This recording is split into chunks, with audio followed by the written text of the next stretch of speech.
World is bringing children into the world that have disease from their parents, that have no chance in the world to be a human being, practically.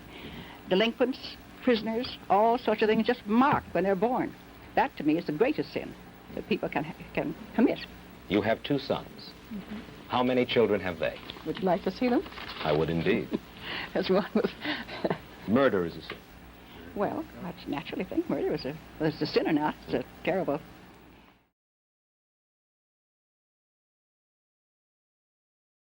Feeble-minded, the insane, and the syphilitic. The most urgent problem today is how to limit and discourage the over-fertility of the mentally and physically defective.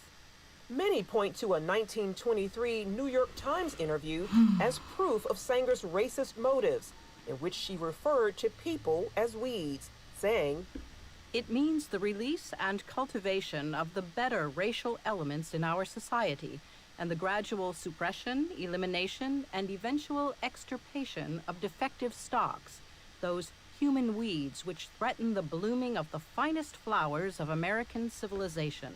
She talked about the need for race betterment through controlling these weeds, basically undesirable people. In 1939, after opening another clinic in Harlem, the birth control activist launched the Negro Project, an initiative supported by black leaders, such as civil rights activist W.E.B. Du Bois. Critics claim the program used the pretense of better health and family planning for poor blacks in the South as an attempt to limit the black race. That's what the plan was. What I was talking about when they would take, like the black women and stuff and do those practices on them. That's the Negro plan. Okay.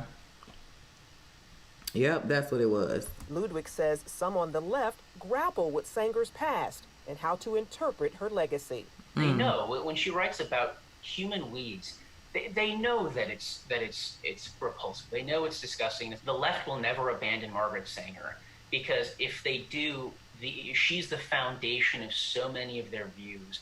Sanger once shared her vision for a preferred race at a women's branch of the Ku Klux Klan, writing in her